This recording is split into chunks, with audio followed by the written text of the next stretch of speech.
بسم اللہ الرحمن الرحیم۔ السلام علیکم، welcome to my YouTube channel صحت کی بات ود ڈاکٹر عائشہ اسد۔ آج کا میرا ٹاپک ویڈیو کے نام سے ہی آپ کو سمجھ آ رہا ہوگا کہ آج میں گریوی بنین انجیکشن کے اوپر بات کرنے جا رہی ہوں۔ یہ ویڈیو اینڈ تک ضرور دیکھیے گا، میری پوری کوشش ہوگی آپ لوگوں کے جتنے سوالات ہیں اور جتنی کنفیوژنز ہیں میں اسے اس ویڈیو میں کلیئر کروں۔ تو بات کرتے ہیں گریوی بنین انجیکشنز کے اوپر۔ گریوی بنین انجیکشنز کیا ہیں اور یہ کسے دینا ضروری ہے؟ کیا سب کو یہ لگانے چاہیے؟ اور کیا واقعی یہ گروتھ کے انجیکشنز ہیں جیسا کہ اس کے بارے میں مشہور ہے اور کہا جاتا ہے کہ گروتھ کے لیے دیے جا رہے ہیں یہ؟ اور اس کے بینیفٹس اور سائیڈ ایفیکٹس کیا ہیں؟ ان سب چیزوں پہ آج ہم بات کریں گے۔ پہلے ہم بات کرتے ہیں کہ گریوی بنین ہے کیا۔ گریوی بنین انجیکشن کے اندر دو طریقے کے کمپاؤنڈز شامل ہوتے ہیں، ہائیڈروکسی پروجسٹرون اینڈ ایسٹروجن، اس کا یہ کمبینیشن ہے۔ پروجسٹرون کیا ہے؟ پروجسٹرون ہماری باڈی میں نیچرلی ایک ہارمون ہوتا ہے جو اوولیوشن کے بعد انکریز ہو جاتا ہے، اور اگر پریگنینسی ہو جاتی ہے تو بہت ہی ہائی لیول پہ چلا جاتا ہے۔ اس کا بیسکلی فنکشن ہوتا ہے یوٹرس کی لائننگ کو تھک کرنا، پریگنینسی کو سپورٹ کرنا۔ اگر میں عام زبان میں بولوں تو مضبوطی، ٹھیک ہے، پریگنینسی کی مضبوطی کے لیے، تاکہ جو مس کیریج کا خطرہ ہے اسے کم ہو سکے، ٹھیک ہے۔ اب اس کے بارے میں کہا جاتا ہے کہ گروتھ کرواتا ہے، یہ ایک مسکنسیپشن ہے۔ شاید کچھ ڈاکٹرز آپ کو لے مین لینگویج میں سمجھانے کے لیے کہہ دیتے ہوں، لیکن یہ گروتھ کے کوئی انجیکشنز نہیں ہوتے ہیں۔ اس کا مقصد صرف اور صرف سپورٹ کرنا ہی ہوتا ہے پریگنینسی کو۔ سپورٹ کرنا اور گروتھ کروانے میں بہت فرق ہے۔ گروتھ کروانے کا مطلب یہ ہے کہ ایک چیز نہیں بن رہی ہے اور یہ انجیکشن لگانے سے وہ بننا اسٹارٹ ہو جائے گی یا اس میں دھڑکن آ جائے گی، ایسا نہیں ہوتا ہے۔ پروجسٹرون ہارمون کا جو مقصد ہے وہ یہی ہے کہ پریگنینسی کو مضبوطی دینا اور حمل کو اپنی جگہ پہ ٹکائے رکھنا۔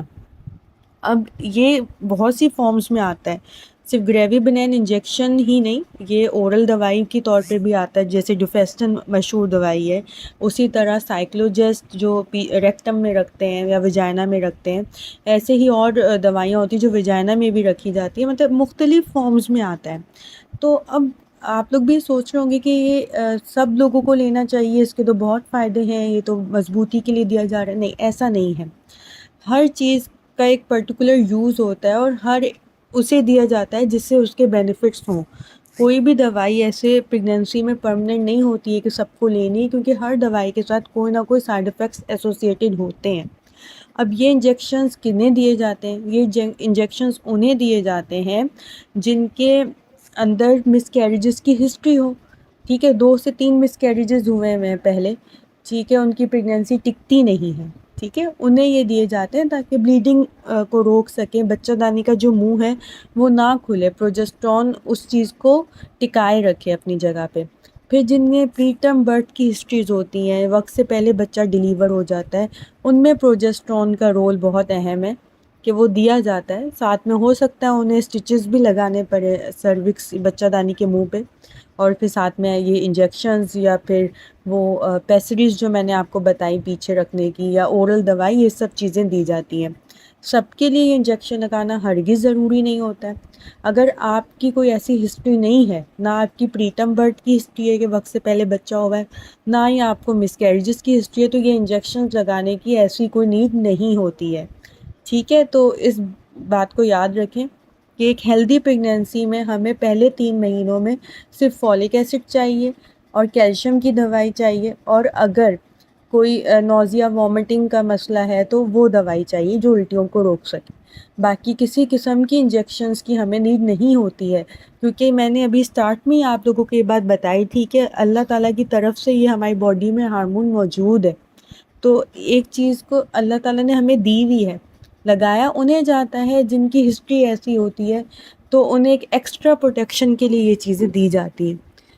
لیکن افسوس کے ساتھ بہت بار دیکھا گیا ہے کہ پرائمی گریویڈاز ہیں، بالکل فرسٹ بیبی ہے، اور انہیں یہ انجیکشنز پورے 3 مہینے، 4 مہینے، ایون 6 منتھ تک دیے جا رہے ہیں کہ ہر ہفتے آپ کو لگوانے ہی لگوانے۔ ایسا نہیں ہوتا ہے، and I am totally against this thing کہ کسی کی جیب پہ ایکسٹرا برڈن ڈالا جائے۔ تو میں نے آپ کو پورا یہ ابھی بتا دیا کہ اس سے کیا بینیفٹس ہیں اور کیا یوزز ہیں اور کس کو یہ دینے چاہیے۔ آئی ہوپ اب یہ جو مسئلہ ہے نا کہ سب کو لگانا نہیں، یہ چیز کلیئر ہو جائے گی۔ اب بات کرتے ہیں ہم سائیڈ ایفیکٹس کی طرف۔ اس کے سائیڈ ایفیکٹس کیا ہیں؟ سائیڈ ایفیکٹ میں سب سے پہلے تو جہاں پہ انجیکشن لگ رہا ہوتا ہے وہیں پہ پین ہو سکتی ہے، سویلنگ ہو سکتی ہے۔ اس کے علاوہ جو ہے وہ عورتیں جن کے اندر ہسٹری ہوتی ہے بریسٹ کینسر کی یا یوٹرس کے کینسر کی یا اوویرین کینسر کی، انہیں یہ انجیکشن پرسکرائب نہیں کیے جاتے ہیں۔ جن کے اندر لیور ڈیزیزز ہوتے ہیں انہیں یہ انجیکشن پرسکرائب نہیں کیا جاتا ہے۔ اسی طرح جوائنٹس اگر ہے تو اس میں بھی یہ انجیکشن نہیں دیا جائے گا، کیونکہ پروجسٹرون کا جو افیکٹ ہے وہ لیور پر ڈلتا ہے۔ تو اس لیے اگر پہلے سے ہی وہ ڈیزیز ہوگا لیور میں تو پھر پروجسٹرون جو ہے بہت نیگیٹیو طریقے سے اسے افیکٹ کرے گا اور وہ اچھا نہیں ہوگا عورت کے لیے۔ اگر آپ کا بلڈ پریشر بہت ہی زیادہ ہائی ہے، بالکل کنٹرول میں نہیں رہتا ہے، تو تب بھی پروجسٹرون لینا ٹھیک نہیں ہوتا ہے۔ اس کے علاوہ اگر آپ کی اسٹروک کی ہسٹری ہے، فالج یا کوئی ایسا مسئلہ، بلڈ کلاٹ پہلے بنا تھا، تو تب بھی پروجسٹرون، خالی پروجسٹرون اس طرح نہیں دیا جاتا ہے۔ اس کے ساتھ دیکھنا پڑتا ہے کہ اینٹی کوگولنٹس، بلڈ کو پتلا رکھنے کی دوائیوں کی نیڈ ہے یا نہیں ہے۔ پوری اس کی ایک الگ رسک اسسمنٹ ہوتا ہے، تو ان باتوں کا خیال رکھنا ضروری ہے۔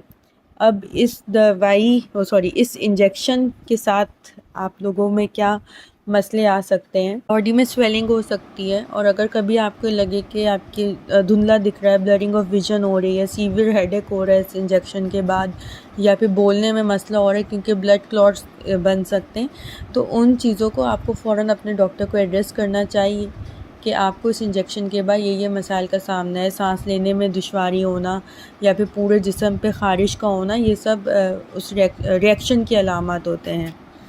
اس کے علاوہ اگر میں مینٹل ہیلتھ کی بات کروں تو ڈپریشن ہو سکتی ہے، موڈ سوئنگز آ سکتے ہیں، موڈ چینجز اور ویکنس فیل ہو سکتی ہے۔ تو یہ جتنی بھی میں نے باتیں بتائی ہیں، یہ سب سائیڈ ایفیکٹس اس انجیکشنز کے ساتھ ایسوسیٹڈ ہیں۔ اب ضروری نہیں ہے یہ کہ سب کو ہی ایسا ہوگا، کچھ کو ایسا ہو سکتا ہے، ویسے تو یہ سیف ہی ہوتا ہے، لیکن کچھ لوگوں میں یہ سب چیزیں آ سکتی ہیں۔ خیال آپ نے ان باتوں کا رکھنا ہے کہ اگر آپ کی کوئی ایسی ہسٹری رہی ہے، جو باتیں میں نے پہلے بتائی تھی، liver disease, breast cancer, uterine cancer, یا کسی بھی قسم کے کینسر کی کوئی فیملی میں ہسٹری ہے، یا آپ کو لیور ڈیزیز کی کوئی ہسٹری ہے، بلڈ کلاٹ، اسٹروک، یہ سب چیزوں کی اگر ہسٹری ہے، تو آپ نے اپنے ڈاکٹر کے علم میں ضرور یہ باتیں لے کر آنی ہے تاکہ وہ آپ کو پروجسٹرون پرسکرائب نہ کریں۔ اچھا، اب میں آپ لوگوں کے کوئی جو کامن سوالات ہوتے ہیں، میں ہر ویڈیو میں کوشش کرتی ہوں ان پہ بات کروں۔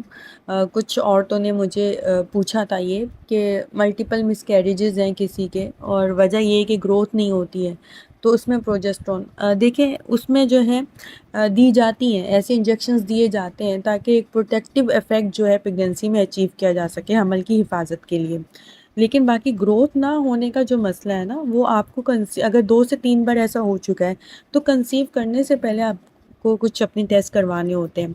یہ میں لنک شیئر کر دوں گی ڈسکرپشن میں، آپ میری ویڈیو موجود ہے اس ٹاپک کے اوپر، تو آپ اس میں دیکھ لیں کہ کون کون سے ٹیسٹ کروانے ہیں، لیکن یہ پریگنینسی سے پہلے کروانے ہیں تاکہ اگر کچھ ایسا مسئلہ ہے تو اس کا پراپر ٹائم پہ علاج ہو اور ایک مسئلہ سامنے آ جائے، تاکہ ہمیں پتہ ہو جب پریگنینسی ہوگی تو ہمیں کس طرح چلنا ہے، کس طرح لے کر چلنا ہے اس چیز کو۔ تو اگر وہ سب چیزیں آپ پریگنینسی سے پہلے اپنے ٹیسٹ کروا لیں گے، وجہ پتہ لگ جائے گی، تو انشاءاللہ اس کا ٹریٹمنٹ بھی ہو جائے گا۔ مجھے امید ہے کہ اس ویڈیو سے جتنی بھی آپ کی کنفیوژنز ہیں انجیکشنز کو لے کے، اور ڈاکٹر ہر کسی کو پرسکرائب کر دیتے ہیں، مہنگے بھی ہوتے ہیں، افورڈ کرنا بھی مشکل ہوتا ہے، اب یہ کنفیوژن دور ہو جائے گی کہ کسے یوز کرنے اور کسے یوز نہیں کرنے ہیں۔ تو اگر آپ کی پریگنینسی بالکل ہیلدی ہے، اسموتھ ہے، پہلے کبھی کچھ ایسا مسئلہ نہیں ہوا ہے، تو ایسے انجیکشنز کی نیڈ نہیں ہے آپ کو۔ جو میں نے دوائیاں بتائی ہیں ضروری ہیں، صرف وہ دوائیاں استعمال کریں، اور باقی ان سب چیزوں کو آپ جانیے اور اپنی نالج میں اضافہ کریں، اور اپنے ڈاکٹر سے ضرور کوشچن کریں کہ آپ یہ انجیکشن کس بیسس پہ پرسکرائب کر رہے ہیں۔ مجھے امید ہے کہ ویڈیو سب کو پسند آئے گی، اپنے فرینڈز اور فیملی کے ساتھ ضرور شیئر کریے گا۔ اللہ حافظ۔